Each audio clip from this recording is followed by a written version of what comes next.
प्रवचन संबंधी हैं वो तो अपन प्रवचन में कर लेंगे।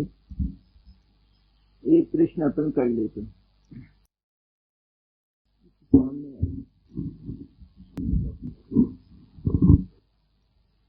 अस्ति नास्ति आदि धर्मों की पर्याय नहीं होती है। इसके लिए प्रवचन में तर्क आया था कि परिणमन विकारी अविकारी दोनों प्रकार के हो सकते हैं, अतः विकारी पर्याय होने की भी संभावना है। तब अस्तित्व आदि अनंत गुण ऐसे हैं कि जिनके विकारी परिणमन होने पर वस्तु के नाश का प्रसंग आ सकता है, वहाँ यह तर्क क्यों नहीं होता। प्रश्न तो बहुत अच्छा है। उससे भी ज्यादा अच्छा यह है कि जिन्होंने ये प्रश्न किया है उन्होंने प्रवचन काफी एकाग्रता से सुना, इसलिए प्रश्न पैदा हुआ। क्या है बात, धर्मों के संबंध में हमने विचार किया था कि जो अस्ति नास्ति आदि परस्पर विरुद्ध धर्म, दो धर्म वस्तु में रहते हैं, उनका काम है वस्तु के स्वरूप की रचना करना, वस्तु में वस्तु की रचना करना। ये बात अपन कर चुके हैं। जो धर्म वस्तु में वस्तु की रचना करते हैं, यदि उनमें परिणमन होने लगे तो अपने बात आई थी कि परिणमन में विकार की संभावना होती है, लेकिन आवश्यक नहीं कि विकार हुई हो। तब अस्ति नास्ति आदि धर्म इनमें यदि परिणमन होने लगे और इनमें कोई विकारी हो जाए तो वस्तु का नाश हो जाएगा, वस्तु टिकेगी नहीं। इनको करना है वस्तु के वस्तु की रचना, अर्थात वस्तु को वस्तु रूप बनाए रखना है। ये तो इन धर्मों का काम है। और इनका यदि विकारी परिणमन होगा तो अस्ति धर्म का विकारी परिणमन नास्ति रूप होगा, तो वो वस्तु को मिटा देगा। तो संभावना हो सकती है ना, संभावना से हम क्यों इनकार करते। इसलिए इनमें परिणमन होता ही नहीं है, और परिणमन नहीं होता है इसीलिए वस्तु टिकी रहती है। अस्तित्व आदि गुणों में परिणमन विकारी नहीं होता तो न हो, कहाँ आवश्यक है कि विकारी परिणमन हुई हो। लेकिन संभावना है ना, जहाँ परिणमन होता है वहाँ ये संभावना है कि विकार हो सकता है। तो अस्ति नास्ति में भी यदि हम परिणमन मानेंगे तो वहाँ विकार की संभावना स्वीकार करनी पड़ेगी, और यदि विकार हुआ तो वस्तु का नाश हो जाएगा। ऐसी बात।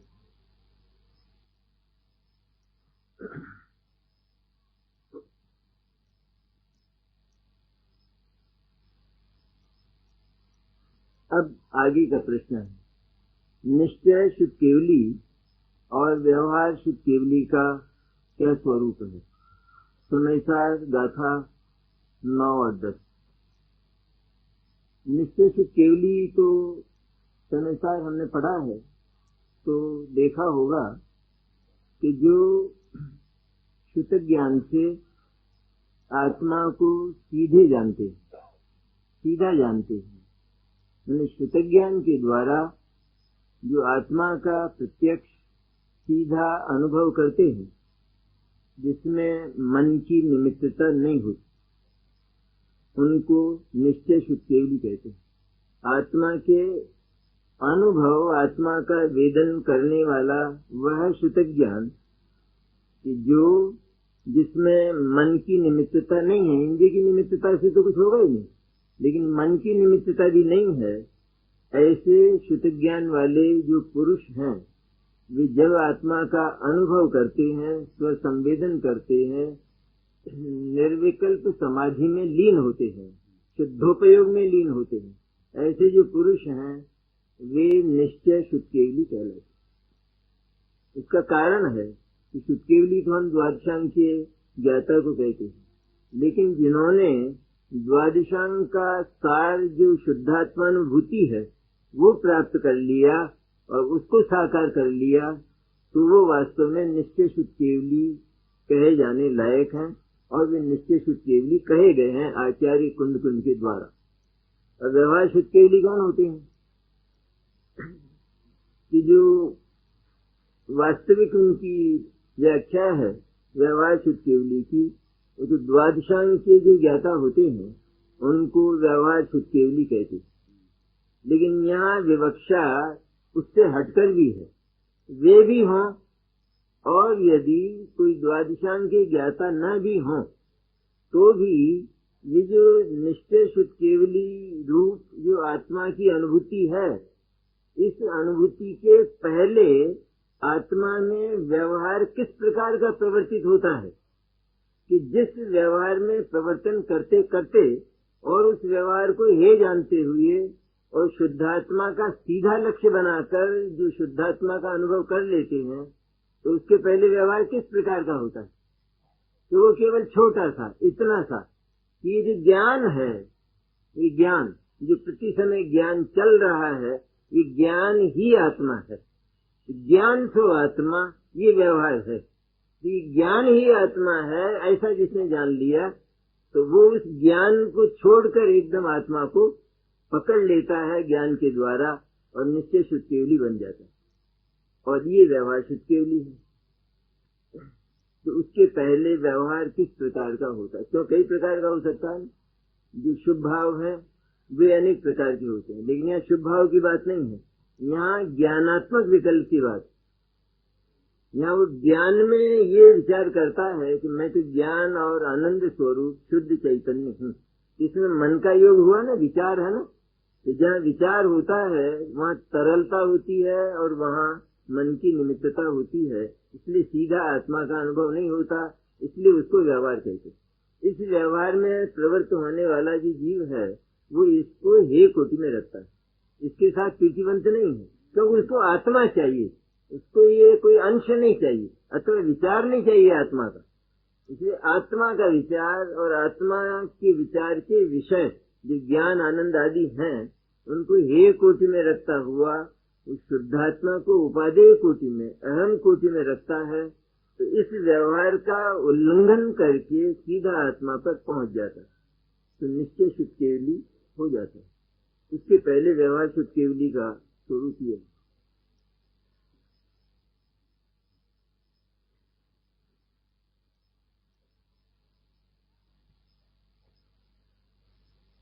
स्वपर प्रकाशक निम्न समयों में कैसे घटित होता है? चलिए आया था प्रश्न। अज्ञानी ज्ञानी निर्विकल्प दशा, ज्ञानी विकल्प दशा, केवल ज्ञानी द्रव्य पर्याय में हो गया एक प्रश्न। स्वपर प्रकाशक घटाना है। कल जो चर्चा आई थी आत्मा में स्वपर प्रकाशक शक्ति है, तो हमारा मानना यह है कि उस स्वपर प्रकाशक शक्ति का एक ही साथ स्वपर प्रकाशक रूप परिणमन होना चाहिए, ये भाव है, कृष्ण का भाव यह है। लेकिन ऐसा होता नहीं है। श्रोत्रम ज्ञान का स्वरूप यह है कि वह एक समय में स्व या पर दोनों में से एक को ही जानता है। जिस समय वो शुद्धोपयोग के द्वारा आत्मलीन होता है तो उस समय केवल शुद्धात्मा बुद्धि पूर्वक उसे जानने में आता है, और जिस समय शुद्धोपयोग नहीं होता और उपयोग बहिर्मुख होता है तो उस समय शुद्धात्मा जानने में नहीं आता पर बाह्य विषय जानने में आती। इसलिए स्व या पर दोनों में से केवल एक ही जानने में आता है। जो अनुभूति का जो समय है उसमें भीतर ही भीतर स्वपर प्रकाशकता स्वयमेव घट जाती है, और वो इस प्रकार जो शुद्धात्मा को लक्ष्य बनाकर, शुद्धात्मा को उपादेय बनाकर जो जाना गया है, तो शुद्धज्ञान तो उसी शुद्धात्मा में अहम करता हुआ एकदम स्थिर रहता है। ये शुद्ध चैतन्य ही मैं हूँ, ये तो उस शुद्ध ज्ञान की परिणति होती है। जब ऐसा होता है तो उसी समय उस अनुभूति के फल स्वरूप अतीन्द्रिय आनंद का जन्म होता है, और वह अतीन्द्रिय आनंद भी शुद्धात्मा के लक्ष्य को चूके बिना उसी शुद्ध ज्ञान में जानने में आ जाता है। इसे जानना नहीं है, इसे उस आनंद को नहीं जानना है, क्योंकि वो आनंद पर है, वो पर है आनंद। स्वपथ प्रकाश से किस तरह घटता है उसमें, वो आनंद आत्मा नहीं है जो आनंद पैदा हुआ है।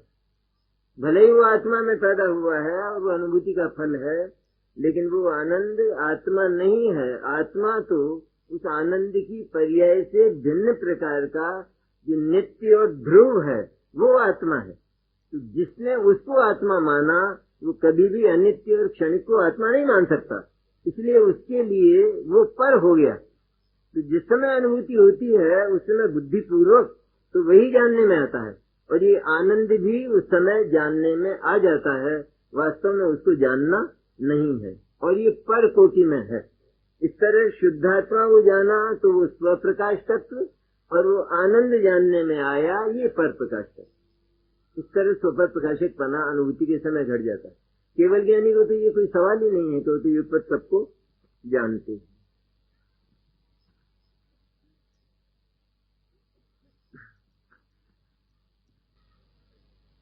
वो जो 17वीं 18वीं गाथा की बात है ना, वो नहीं घटती है सब जगह। वहाँ तो यह है कि सदा हर समय प्रति समय केवल हर जीव को एक इंद्रिय से लेकर भगवान केवली को भी आत्मा ही जानने में आता है, और कुछ जानने में आता ही नहीं। वो अलग है प्रकरण, दूसरे प्रकार का, वो यह नहीं है।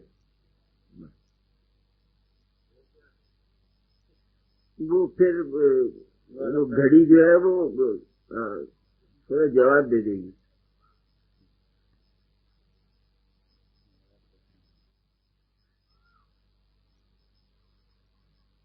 ये ज्ञान की स्वच्छता में झलकते हैं।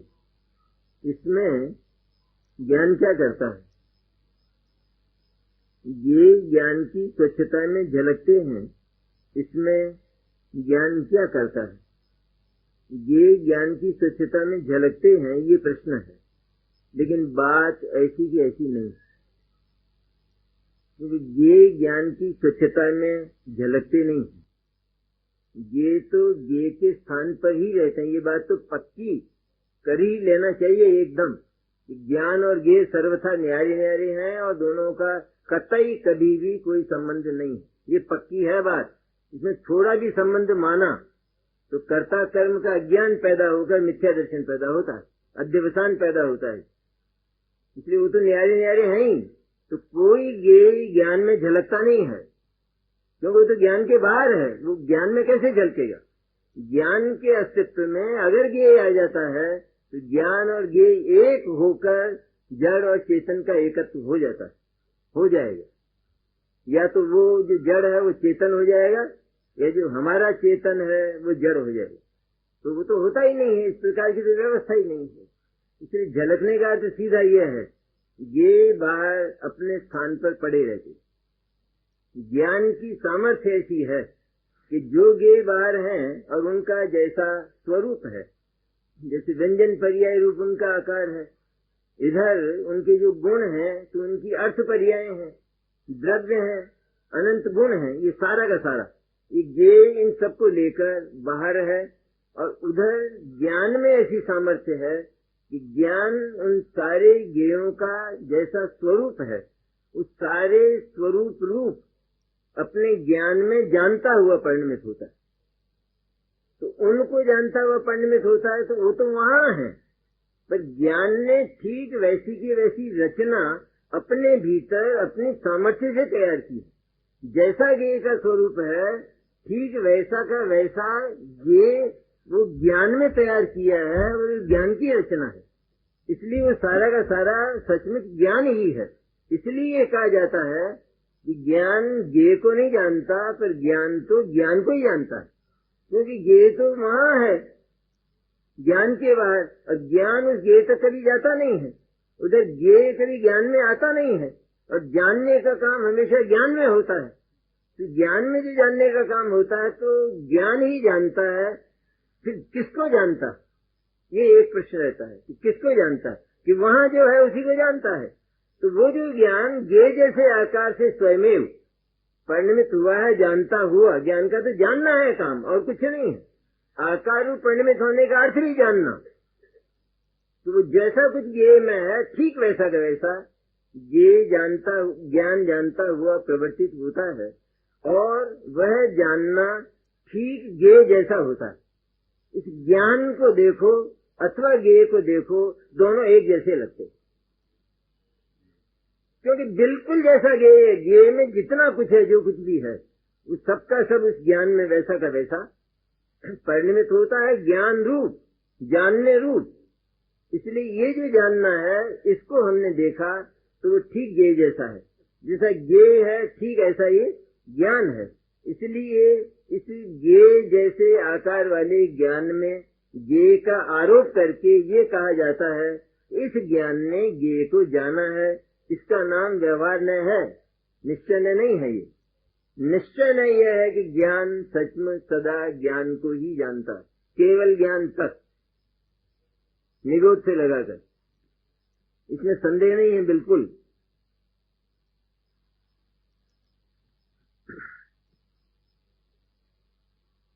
जब स्व को, अब दूसरा प्रश्न है, जब स्व को प्रकाश करता है तो संपूर्ण आत्मा को प्रकाश करता है। प्रकाश करता है उसमें भी फर्क है बात। स्व को प्रकाश करता है मैंने क्या, क्योंकि स्व है उसमें भी ठीक ज्ञान के जैसा ही घटता है कि जो आत्मा है ज्ञायक ध्रुव चैतन्य, वो तो अपने स्थान पर है, वो कभी भी ज्ञान की पर्याय में नहीं आता। जैसे दूसरे के ज्ञान की पर्याय में नहीं आते, उसी प्रकार हम जो कहते हैं कि हम शुद्धात्मा का अनुभव कर रहे हैं, शुद्धात्मा को जान रहे हैं, तो वो जो शुद्धात्मा है वो तो अपनी जगह रहता है, अपने स्थान पर रहता है। और ये जो ज्ञान है हमारा, जिसे हम शुद्धात्मा की अनुभूति कहते हैं, वो ठीक उस ज्ञायक जैसा आकार अपने भीतर बनाता है। और वो जो ज्ञायक जैसा आकार ज्ञान की पर्याय में बनता है, उसी को आत्मा की अनुभूति कहते हैं, और उसी को ज्ञायक का जानना कहते हैं, उसी को शुद्धोपयोग कहते हैं। ऐसा होता है। जब आत्मा के उस ज्ञान में आने का निषेध है तो ज्ञेय की तो बात बहुत दूर रह जाती। ये शुद्धात्मा भी नहीं आता है उसमें। ये शुद्धात्मा अपना तैयार करता है ज्ञान। ज्ञान की पर्याय अपना शुद्धात्मा स्वयं तैयार करती है, और ये शुद्धात्मा जो इसने तैयार किया है वो उस ज्ञायक से जो बाहर है, शुद्धात्मा उससे एकदम मिलता है।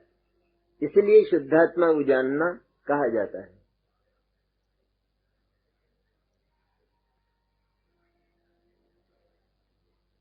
सम्यक दर्शन को के पूर्व की भूमिका के व्यवहार का खुलासा करें। सम्यक दर्शन से पूर्व बहुत कोई बड़ी बात नहीं है। सबसे पहली बात तो यह है कि उसको सद्गुरु से शुद्धात्मा के स्वरूप का बोध होना चाहिए, ज्ञान होना चाहिए, और उसके साथ में परिणाम की विशुद्धि। विशुद्धि माने पाप के परिणाम न हो और कषाय मंद हो, ऐसी विशुद्धि हो। ये तो एक सामान्य बात है, लेकिन करणानियोग की अपेक्षा अगर कहा जाए, ये जो विशुद्धि और क्षोभसम आदि लब्धियां हैं, इनको जैसा हम कहते हैं उससे कुछ स्वरूप इनका न्यारा है। जैसे विशुद्धि जो लब्धि है उसमें क्या होता है कि जब वो विशुद्धि लब्धि में परिणमित होता है तो विशुद्ध परिणाम वो उसके 4 प्रकार हैं, गुड़, खांड, शर्करा और अमृत। तो विशुद्ध परिणामों में गुड़, खांड, शर्करा और अमृत जैसी वृद्धि होती है। और इधर जो पाप परिणाम है, नीम, कांजी, विष और हलाहल, तो इनमें हलाहल, विष, कांजी और नीम इस तरह से उतार होता है। मैंने इनका पाप परिणामों का अनुभाग घटता जाता है और पुण्य परिणामों की जो विशुद्धि है वो बढ़ती जाती है, उसको विशुद्धि लब्धि कहते हैं। ऐसी विशुद्धि लब्धि के समय सद्गुरु के जो वचन हैं, अमृत वचन, वो शुद्ध चैतन्य का उद्घाटन करते हुए मिलते हैं, तो पात्र जी होता है तो वो उसको ग्रहण कर लेता है और तब उसे देशना लब्धि कहते हैं।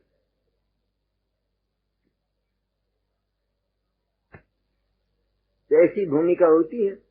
पाप परिणाम नहीं होते, विशुद्ध परिणाम होते हैं, देवगुरु धर्म का योग मिला हो तो देवगुरु धर्म की भक्ति होती है। अन्यथा तो परिणामों में ऐसा होता है कि संसार से भय है, संसार में काफी भटका हूँ, कुछ और दूसरा मार्ग मिलना चाहिए, ऐसी विशुद्धि परिणाम में प्रवर्तित होती है। और उस समय सद्गुरु का जो वचन है, शुद्धात्मा को प्रकाशित करने वाला, वो उस समय मिले तो वो ग्रहण कर लेता है अपने ज्ञान की पात्रता से। उसमें विशुद्धि लब्धि काम नहीं आती। विशुद्धि लब्धि वो तो मंद कषाय है। जैसे मंद कषाय वो कोई देशना सुनती हो और प्राप्त करती है, ऐसा नहीं। पर ऐसी जो भूमिका है उसमें वो जीव उन गुरु के वचन सुन सकता है। अगर उसे भोगाभिलाष हो और वो भोगमय प्राणी हो, भोगमय भावों का, तो वो सद्गुरु के वचन नहीं सुनेगा और उसे विशुद्धि लब्धि नहीं होगी, तो देशना लब्धि भी नहीं होगी। क्योंकि सुनने के लिए भी जीव को परिणाम की पात्रता इस प्रकार की चाहिए।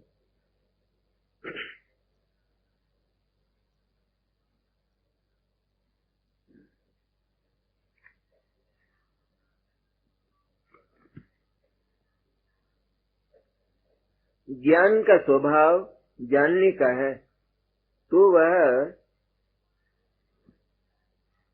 एकाकार व अनेकाकार किस तरह जानता है।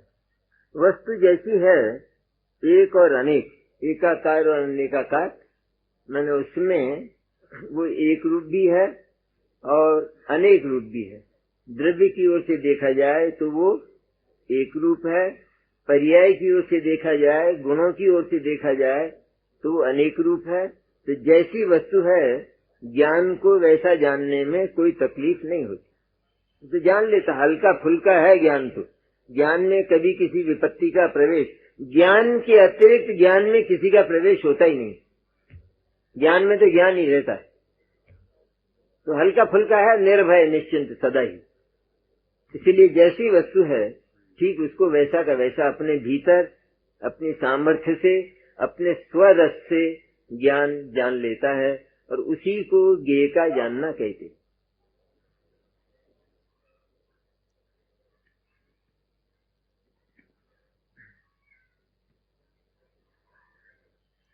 ज्ञान आत्मा के अनंत गुणों को किस प्रकार जानता है।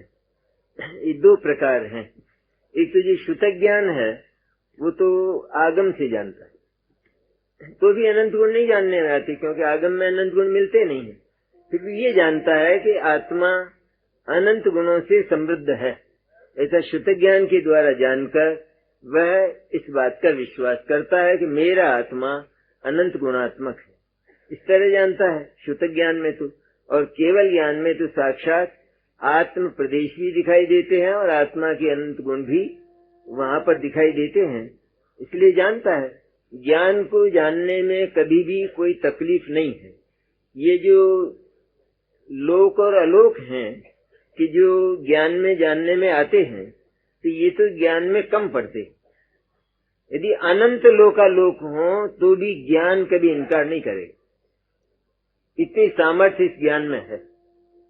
बल्कि केवल ज्ञान के एक अभिभाग प्रतिच्छेद की है ये बात, कि केवल ज्ञान के एक अभिभाग, केवल ज्ञान पर्याय के एक अभिभाग प्रतिच्छेद में इतनी ताकत है।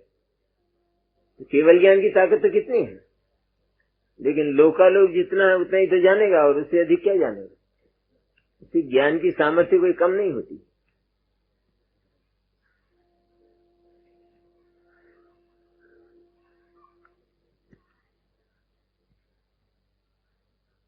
हमें आत्मानुभूति शीघ्र हो, इसके लिए सर्वप्रथम कौन सा प्रयत्न करना चाहिए।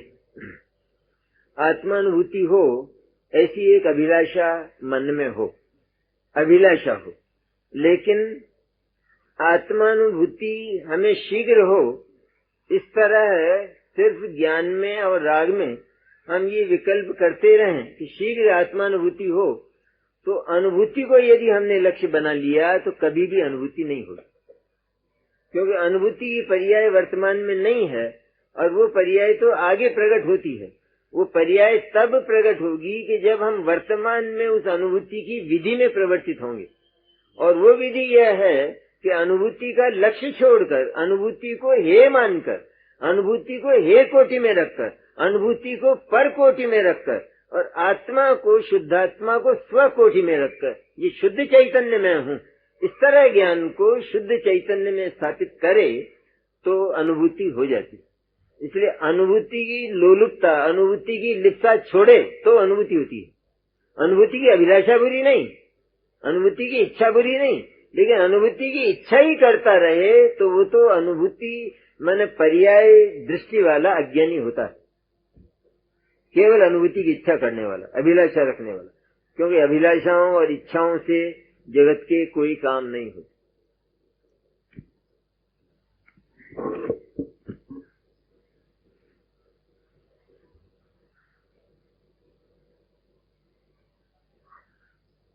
मैं रात्रि भोजन करता नहीं, लेकिन रात्रि भोजन का त्याग नहीं है, तो त्याग करना अनिवार्य है क्या?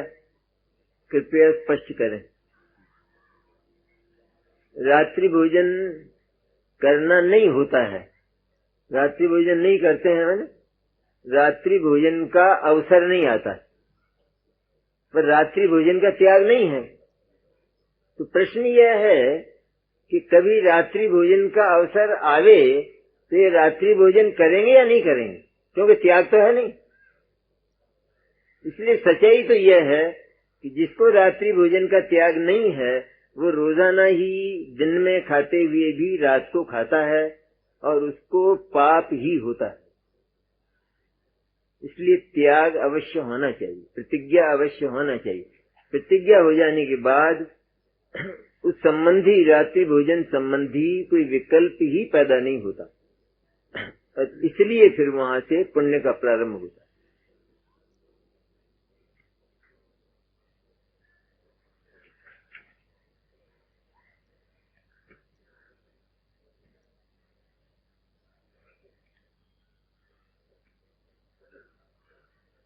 आयुबंध एवं गतिबंध क्या होता है? आयुबंध तो जिस गति में ये जाता है, जो गतिबंध होता है, मैंने चारों गतियों में से जिस गति में जाता है तो उस गति में तो वो तो हुआ गतिबंध, उस गति में जाना, और उस गति में कितने समय रहना है ये हुआ आयुबंध, उस गति का आयुबंध। इस तरह दोनों में अंतर है। क्या परिणामों के अनुसार गति में परिवर्तन होता रहता है? परिणाम, गति तो जो बन गई सो बन गई, उसमें अंतर नहीं होता। अंतर सिर्फ इतना होता है कि जैसे किसी को तिरंच गति बंधी है मिथ्या दर्शन की अवस्था में, और इसके बाद उसे सम्यक दर्शन हो गया, तो वह कर्म भूमि का तिरंच न होकर भू भूमि का तिरंच होता है, इतना फर्क पड़ता है। अथवा सम्यक दर्शन हुआ और देवगति में जाना है, तो देवगति में किसी को यदि भवनवासी व्यंतर इत्यादि की आयु बन गई तो सम्यक दर्शन होने के बाद वह विमानवासी देव होगा, वह भवनवासी व्यंतर और ज्योतिषी नहीं होगा। इसी तरह और नरक में भी यदि उसको नरकायु बन गई है, जैसे अपने सैनिक के लिए कहा जाता है कि 7वें नरक की आयु बंधी और इसके बाद वह पहले नरक की रह गई, इतना होता है परिवर्तन, पर गति में परिवर्तन नहीं है, यह अमान्य है। दिगंबर जैन धर्म का तो संदेश यह है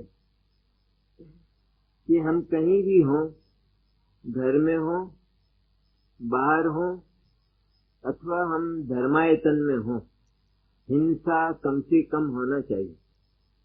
तो हिंसा को जितना टाल सकें उतना हमें टालना चाहिए। एक बात तो ये हुई। दूसरी बात कि धूप, अगरबत्ती और रात को दीपक जलाना, इनकी आवश्यकता कहाँ है, इनकी जरूरत कहाँ है? धूप सूखी होती है, उसे हम चढ़ा सकते। अगरबत्ती वह तो बिल्कुल अशुद्ध बनी हुई होती है, इसलिए उसका उपयोग मंदिर में करना ही नहीं चाहिए।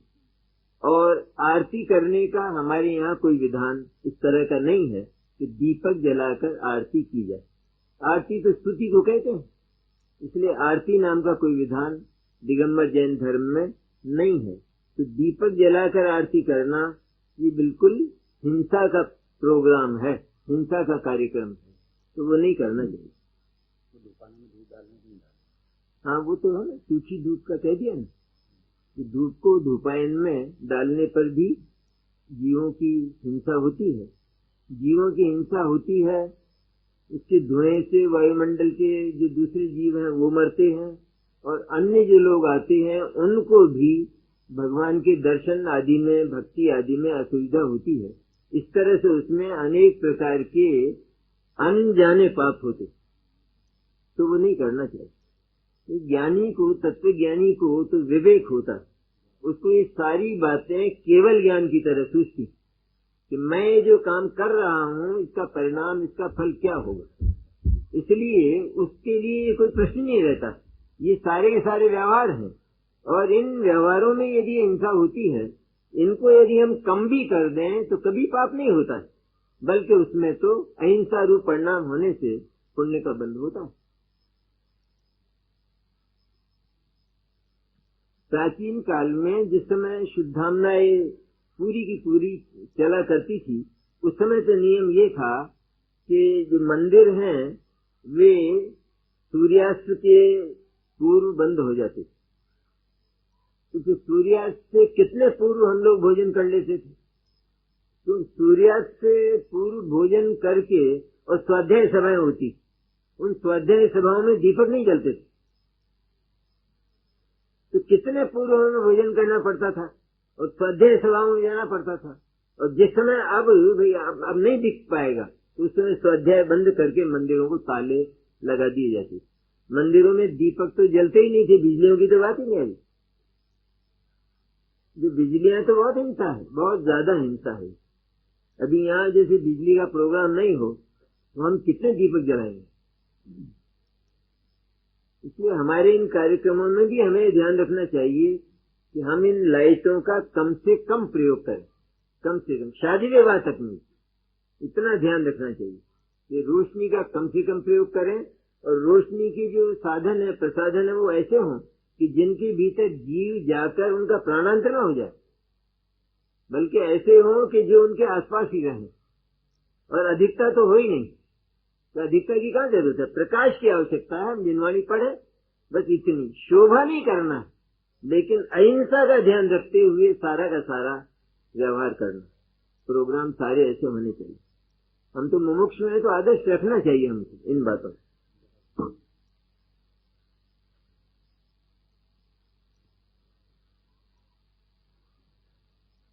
लाइट गई हो और मंदिर में अंधेरा हो, तो दिन में दीपक जलाकर दर्शन करना या नहीं, वो तो जलाना ही पड़ेगा, और क्या करेगा।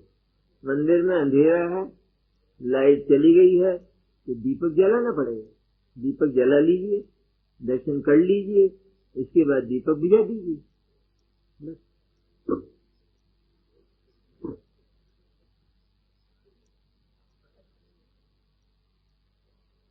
क्या इस भव में पड़े हुए संस्कार आगामी भव में कार्यकारी होते हैं? संस्कार के संबंध में जिनवाणी के कथन के अनुसार स्पष्ट करें। इस भव के संस्कार क्या आगे के भव में कार्यकारी होते हैं? ऐसा कोई नियम नहीं है। संस्कार तो कैसे भी हैं। एक जीव निगोद से आता है और वह मनुष्य बन जाता है। निगोद में तो उसके संस्कार कैसे थे, और यहाँ आकर 8 वर्ष का होकर सम्यक दर्शन ले लेता है, और इसके बाद मोक्ष चला जाता है।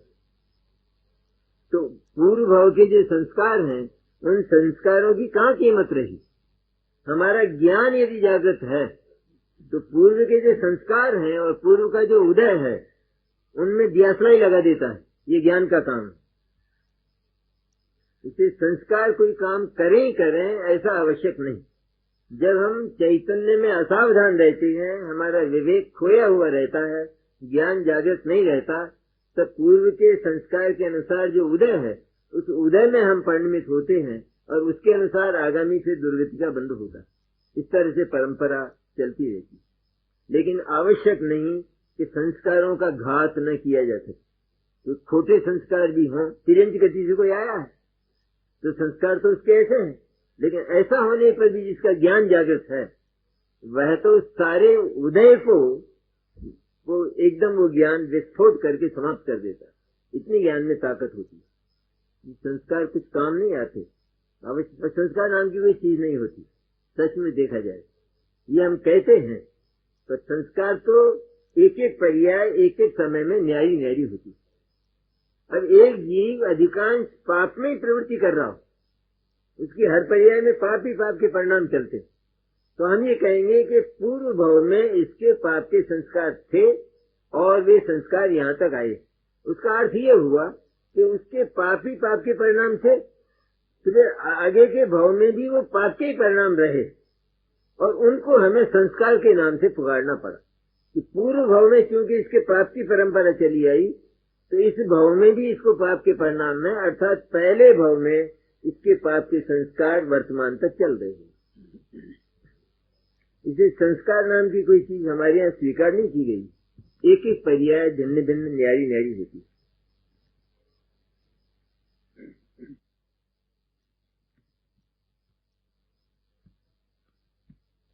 दुकानदारी में पैसा कमाते हैं, रोगादि को दूर करने में हमारा पुरुषार्थ कोई कार्यकारी नहीं है, तो हमें क्या करना चाहिए?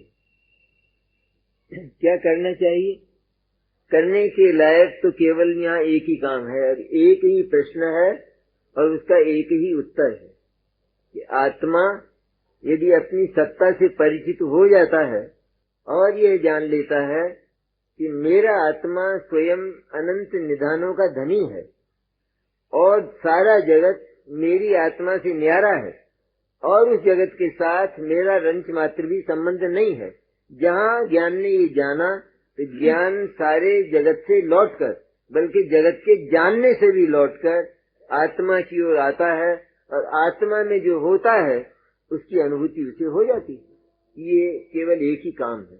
शेष जितने काम हैं, दुकानदारी, पैसा कमाना अथवा और बीमारी में दवा लेना और उसे दूर करने का परिश्रम करना, ये कहे तो जाते हैं लेकिन ये केवल हमारे भीतर रागात्मक और द्वेषात्मक विकल्पों के रूप में ही सीमित रहते हैं आत्मा के भीतर। इसके अतिरिक्त ये विकल्प बाहर जाकर कोई जैसे पैसा ले आते हों अथवा पैसे में का आदान प्रदान करते हों अथवा जो बीमारी है उस बीमारी में जाकर उस बीमारी को ठीक करने का जो विकल्प है उस बीमारी का स्पर्श करके बीमारी को ठीक करता हो, ऐसी उस विकल्प में ताकत नहीं है। इसलिए विकल्प की निरर्थकता कही जाती है कि जितने भी हमें जगत संबंधी विकल्प होते हैं वो तो सब निरर्थक ही हैं, क्योंकि वे अपने विषय को छूते नहीं और वे अपने विषय में कुछ भी करने में असमर्थ हैं। ये विकल्प की निरर्थकता है।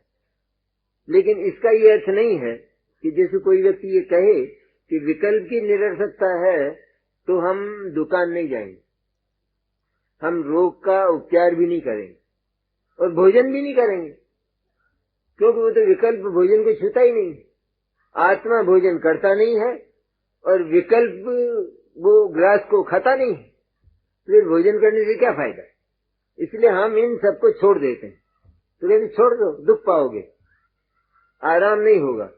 उसका कारण यह है कि वर्तमान में हमारे राग की जो भूमिका है वो इस प्रकार की है कि वो राग भले ही उस विषय तक न जाता हो और उस विषय में कुछ नहीं करता हो तो भी वो राग उत्पन्न होगा ही होगा, क्यों वो राग का परिमाण इतना है वर्तमान में हमारे पास, इसलिए उसकी पर्याय होगी। तो एक व्यक्ति भले ही दुकान जाना छोड़ दे और उसकी भूमिका गारस्थ की, तो दुकान जाना छोड़ देगा और घर पर रहेगा तो भी उसको वो विकल्प पैदा होंगे। तो सचमुच हम तो दुकान जाना उस दुकान के विकल्प को कहते हैं, दुकान जाने को नहीं कहते। दुकान तो कोई जाता ही नहीं, उस विकल्प को कहते हैं। भोजन करना भी हम भोजन के विकल्प को कहते हैं। ग्रास कोई आत्मा के भीतर जाता हो वो तो कभी होता ही नहीं। इसलिए बलात् त्याग नहीं करना।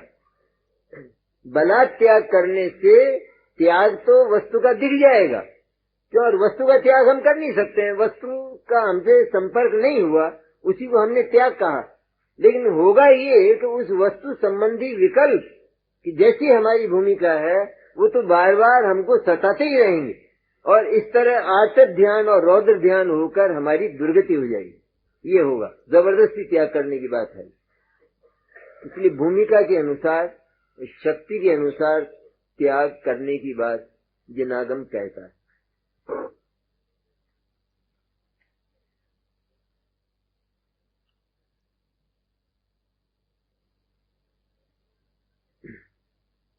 परमार्थ वचनिका में गर्भित शुद्धता कथन आया है, उसको स्पष्ट कर समझाइए। गर्भित शुद्धता मैंने जो शुद्धता अभी प्रकट नहीं हुई है, उसे गर्भित शुद्धता कहा है। शुद्धता तो होती है, मैंने विशुद्धि तो होती है, लेकिन वो विशुद्धि गर्भित इसलिए कहलाती है कि वो विशुद्धि अभी शुद्धि में निमित्त नहीं बनी। शुद्धि में निमित्त बनने पर वो जब ग्रंथि भेद होता है, अर्थात आत्मा और जगत, इन दोनों में वो जो संबंध माना करता था, उस संबंध को तोड़कर छोड़कर वह एकमात्र आत्मा को ही आत्मा जानता है और सारी जगत को पराया जानता है। इस तरह पराया जानकर शुद्धात्मा का अनुभव जब कर लेता है तो वो जो गर्भित शुद्धता है वो गर्भित न कहलाकर व्यक्त कहलाती है, क्योंकि वो निमित्त नहीं बनी इसलिए गर्भित कहलाती है। शुद्ध विशुद्धता की पर्याय, शुभ भाव की पर्याय है। तो शुभ भाव की पर्याय होने पर भी वो सच में व्यक्त तब होगी कि जब वो शुद्धात्मानुभूति में निमित्त बन जाएगी। शुद्धात्मानुभूति में निमित्त वो नहीं बनती, बल्कि शुद्धात्मा की ओर ज्ञान जब पुरुषार्थ करता है तो वो विशुद्धता की भूमिका होती है, इसलिए विशुद्धता की भूमिका को निमित्त कहा जाता है, तब वो व्यक्त कहलाती है। तब कहते हैं बनारसीदास जी ने कहा ना कि तब ग्रंथि भेद होने पर ज्ञान और चारित्र्य दोनों की धारा मोक्ष मार्ग की तरफ चलती, व्यक्त हो जाने पर।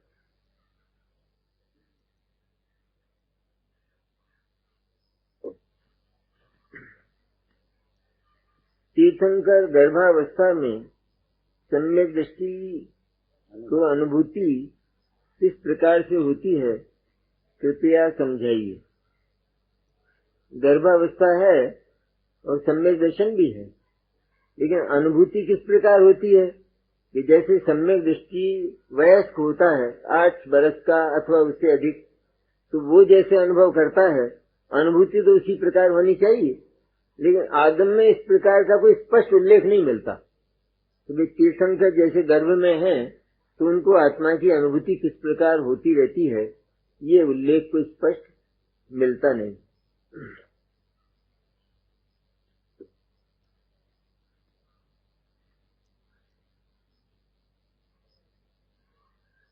भव्य जीवों को मोक्ष मार्ग का उपदेश है, अभव्य जीवों को जिनेंद्र भगवान का क्या उपदेश है? भगवान का उपदेश तो सबको यही है कि शुद्धात्मा का दर्शन करो, वही एकमात्र इस विश्व का सर्वश्रेष्ठ कार्य है। तो उपदेश तो भव्य और अभव्य दोनों के लिए है, लेकिन जो भव्य है वो तो उस उपदेश को सुनकर उसको धारण करके और उसको चरितार्थ कर लेता है, और जो अभव्य है वो सुन तो लेता है, लेकिन सुनकर चरितार्थ करने की जो सामर्थ्य है वो अभव्य में नहीं है। सामर्थ्य नहीं है, मतलब पर्याय सामर्थ्य नहीं। शक्ति तो है अभव्य में भी, अभव्य और भव्य की शक्तियों में गुणों में कभी अंतर नहीं होता, बराबर होते हैं। लेकिन होता यह है कि किसी को तो शक्ति होने पर भी पर्याय व्यक्त होती है और किसी को पर्याय व्यक्त नहीं होती। तो जिसको शक्ति होने पर भी, श्रद्धा ज्ञान चारित्र की शक्तियां होने पर भी श्रद्धा ज्ञान चारित्र की निर्मल पर्याय व्यक्त होगी ही नहीं, और ऐसी सामर्थ्य ऐसा पुरुषार्थ होगा ही नहीं, उसको अभव्य कहते। इसलिए उपदेश तो भगवान का सबके, भगवान कोई बंटवारा थोड़ी करते। जो उपदेश सब सुनते हैं, लेकिन जो पुरुषार्थ कर सकता है तो उसको प्रकट हो जाता है, और जो उसके लायक पुरुषार्थ नहीं कर पाता तो उसको वो प्राप्ति नहीं होती, मोक्ष मार्ग उसको मिलता नहीं। बीज बोते हैं ना, खेत में बीज बोते हैं ना, तो खेत में कोई बीज तो पैदा हो जाता है। तो पैदा होने की जो शक्ति है, सामर्थ्य है, वो तो हर बीज में है, क्योंकि सारे बीज बराबर है। लेकिन कोई बीज तो पैदा हो जाता है, कोई बीज भीतर भीतर गल जाता है, वो पैदा नहीं होता। यद्यपि सामर्थ्य सारे बीजों में बराबर है। यही स्थिति भव्य और अभव्य की है। ये जो भव्य है वो तो उपदेश सुनकर और उसको कार्यान्वित कर लेता है, अभव्य इतना पुरुषार्थ नहीं कर पाता तो उसको कार्यान्वित नहीं। जैसे एक अच्छी बुद्धि वाला बालक है, 2.5 वर्ष का ही हो, तो उसको विद्यालय भेज दिया गया तो सीखना शुरू कर देता है। लेकिन जिसका दिमाग ही खराब है उसको देह पर कितना पढ़ाएगा, उसमें वो सामर्थ्य नहीं है कि वो उसको ग्रास कर सके, तो उसको वो प्राप्ति नहीं हुई।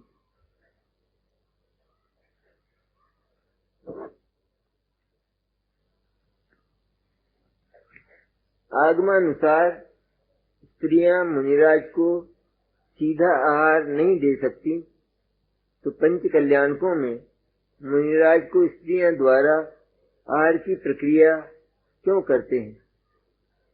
स्त्रियां देती है ना आहार, ऐसा कहाँ है कि स्त्रियां मुनिराज को आहार नहीं देती? आहार देती हैं, लेकिन अकेली स्त्री ना हो, कि अकेली स्त्री ना हो तो आहार होता है, ऐसा निषेध कहाँ है?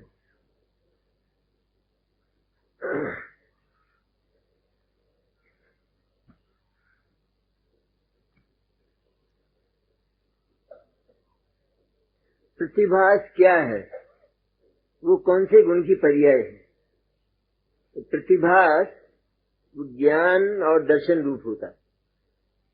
ज्ञान की जो पर्याय है, जानने रूप, उसको विशेष प्रतिभास कहते हैं, और दर्शन की जो पर्याय है सामान्य अवलोकन रूप, निर्विकल्प, निराकार, कि जिसमें केवल कोई पदार्थ है इतना मात्र जहाँ प्रतिभास होता है, व्यवसाय होता है, उसको दर्शन कहते हैं। तो दर्शन का जो व्यवसाय है उसको सामान्य प्रतिभास, और ज्ञान का जो व्यवसाय होता है उसको विशेष प्रतिभास कहते हैं। ये दोनों के दोनों पर्याय हैं, ये गुण नहीं है।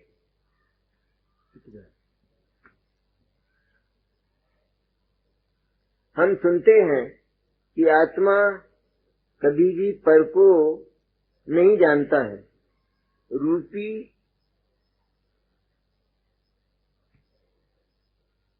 मैं स्व को ही जानता है, पर को इंद्रियां जानती हैं, और इंद्रियां जड़ हैं, इसलिए पर को जानना इंद्रिय ज्ञान है और वो जड़ हैं। कल आई थी ये बात कि इंद्रिय ज्ञान कहा जाता है, सचमुच तो इंद्रिय ज्ञान होता नहीं है। ज्ञान तो जितना कुछ है, एक इंद्रिय निगोद से लगाकर भी अक्षर के अनंत में भाग ज्ञान, वो ज्ञान आत्मा का ही है, वो ज्ञान निरपेक्ष ज्ञान है, वो इंद्रिय सापेक्ष ज्ञान नहीं है। पहले हम उसको निरपेक्ष माने कि वो ज्ञान उस निगोदिया जीव में स्वयं उसकी सामर्थ्य से पैदा हुआ है, उस ज्ञान की पर्याय। इसके बाद हम उसकी सापेक्षता की बात करें, उसका नाम व्यवहार है। उसकी निरपेक्षता स्वीकार करना ये निश्चय की बात, और ये स्वीकार करने के बाद उस ज्ञान की उत्पत्ति किस प्रकार होती है, बाहर कैसे साधन हो तब उस ज्ञान की उत्पत्ति होती है। कहते हैं वहां स्पर्शन इंद्रिय हो, स्पर्शन इंद्रिय नाम का एक जड़ परिणमन, जड़ बनाओ, तो वो हो तो उस ज्ञान की उत्पत्ति होती है। ये बात बताने के लिए उसे इंद्रिय ज्ञान कहते। तो ये आरोप है, इंद्रिय ज्ञान वास्तव में होता नहीं है। और ये इंद्रियां जो है वो कोई जड़ में व्यवसाय करती हैं या पुद्गल में व्यवसाय करती हैं, ऐसा भी नहीं। सारा का सारा व्यवसाय जो करता है वो ज्ञान ही करता है, अन्य नहीं करता। ये तो आरोप है ना इंद्रिय का। तो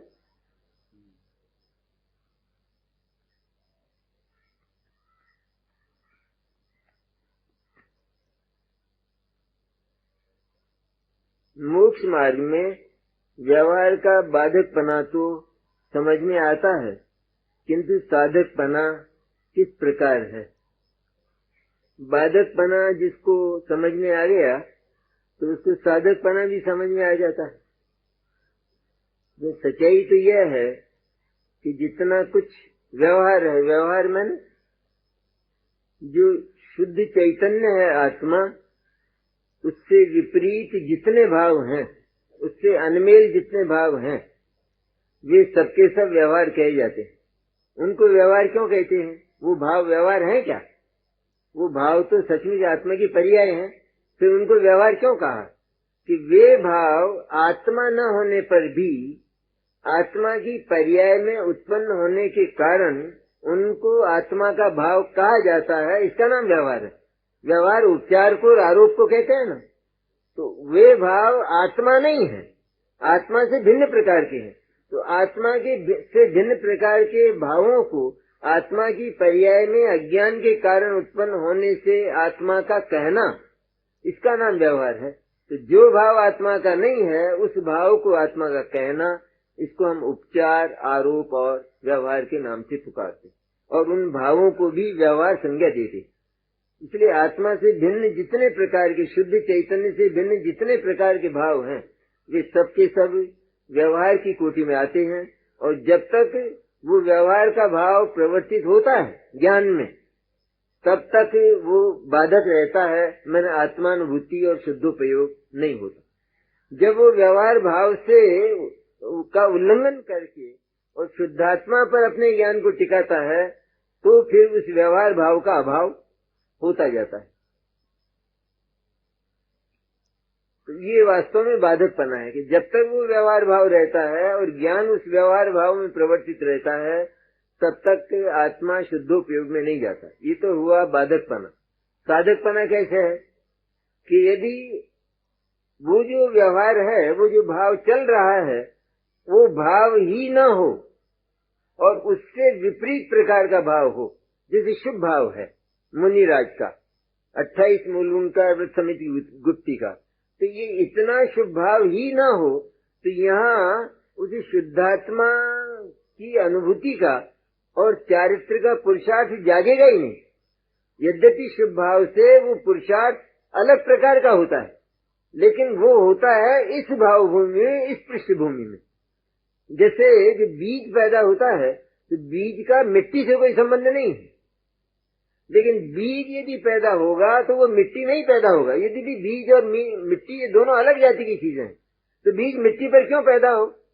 बीज उसको अगर पत्थर पर फेंक दिया जाए तो वहाँ क्यों न पैदा हो? कि वहाँ वो पैदा होता ही नहीं है। वो यदि पैदा होगा तो मिट्टी में ही पैदा होगा। इसी तरह यहाँ कि जो शुभ भाव भूमि होती है, वो भी अनेक प्रकार की होती है। तो मुनिराज की जो शुद्धोपयोग की भूमिका के लायक शुभ भाव भूमि है, वह 28 मूल गुण और 13 प्रकार की चारित्र रूप होती है, शुभ भाव रूप। वो शुभ भाव भूमि हो, उस शुभ भाव भूमि को हे जानते हुए, आत्मा का स्वरूप न जानते हुए, आत्मा से विपरीत जानते हुए, मुनिराज जब चैतन्य का स्वरूप समझकर चैतन्य के चिंतन पूर्वक चैतन्य में चले जाते हैं, तो इस भाव भूमि को निमित्त कहा जाता है, और इसका नाम व्यवहार। तब ये आरोप किया जाता है कि ये परिणाम हुए तब मुनिराज शुद्धोपयोग में गए। अगर ये परिणाम न होते तो मुनिराज को शुद्धोपयोग नहीं होता। तो ये दोनों प्रकार की बात ठीक है। ये भाव हुए तो मुनिराज ने अलग प्रकार का सीधा शुद्धात्मा का पुरुषार्थ किया तो अनुभूति हुई। अगर ये भाव ही न होते तो मुनिराज को उस तरह का पुरुषार्थ होता ही नहीं। इसलिए पृष्ठभूमि या परिस्थितियां इस प्रकार की होना चाहिए कि जिनमें वो कार्य का परिश्रम और पुरुषार्थ किया जा सके। इस तरह वो साधक कहा जाता है। ये भाव ही न हो तो फिर शुद्धोपयोग और अप्रमत्त दशा नहीं होगी। और यदि इन भावों को उपादेय जानकर इन्हीं में प्रवृत्ति किया करे तो भी वह दशा नहीं होगी।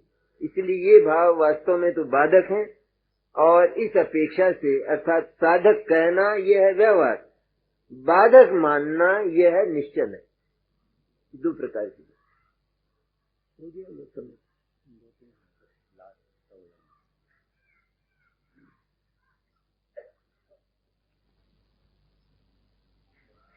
अष्टमी 14 को हरी क्यों नहीं खाना चाहिए? शारीरिक तकलीफ हो तब भी नहीं खाना चाहिए क्या? मेरे से काहे को पूछते हैं? शारीरिक तकलीफ हो और उस समय भी यदि खाने का विकल्प न उठे तो न खाएं, खाएंगे भी क्यों? त्याग हो तो कैसे खाएंगे? नहीं खाएंगे। और ये विकल्प रखा हो तो ये अष्टमी चतुर्दशी को हरि का सेवन नहीं करूंगा, क्योंकि हरि जो वनस्पति है उसमें अनेक जीव रहते, जो प्रत्येक वनस्पति है उसमें तो असंख्या जीव रहते। जो साधारण वनस्पति है उसका तो सेवन हमारे यहाँ निषिद्ध है, जैसे आलू गाजर इत्यादि हैं, या और प्रकार के भक्ष्य हैं, तो उनका तो त्याग होना ही चाहिए। लेकिन ये जो प्रत्येक वनस्पति है वो भी कोई खाने लायक है ऐसा जैन दर्शन नहीं कहता, लेकिन हमसे खाए बिना नहीं रहा जाता, इसलिए उसका परिमाण करना चाहिए। तो परिमाण में एक तो वनस्पति की संख्या का परिमाण होता है, और एक ये जो हमारी पर्व तिथियां हैं अष्टमी और चतुर्दशी अनादि अनंत, तो इनमें हम हिंसा से बचने के लिए उस हरित काय का त्याग करते। तो त्याग जब कर दिया है तो उस प्रकार का विकल्प उठेगा नहीं। और उसमें यदि इतना अवकाश रखा है कि बीमार हो जाऊं तो मैं मौसमी का रस ले लूंगा, तो फिर वो ले लेगा, मेरे से पूछ के थोड़ी लेंगे या किसी से पूछ के थोड़ी लेंगे।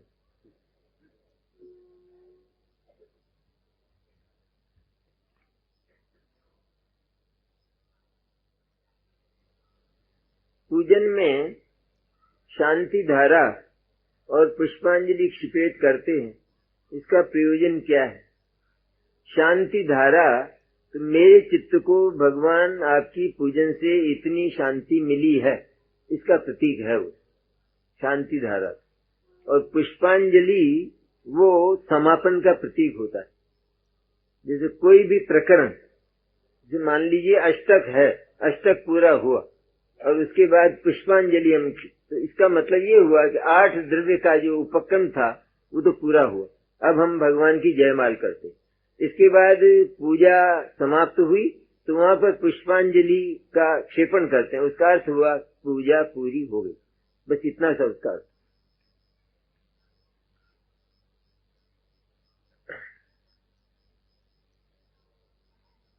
शरीर आदि नो कर्म किन्हें कहते हैं? 3 प्रकार के जो कर्म बताए, एक तो भाव कर्म कि जो आत्मा के मिथ्या दर्शन और राग द्वेषादि रूप होते हैं, उसको तो कहते हैं भाव कर्म। जो 8 प्रकार के कर्म हैं ज्ञानावरणादिक, उनको द्रव्य कर्म कहते हैं। और उन द्रव्य कर्मों के बंध के जो निमित्त होते हैं उनको नो कर्म कहते हैं। जैसे शरीर और शरीर से बाहर के जैसे सारे पदार्थ, जितने भी पदार्थ हैं कि जो आत्मा के कर्म बंध में निमित्त हो जाया करते हैं, होते हैं ना,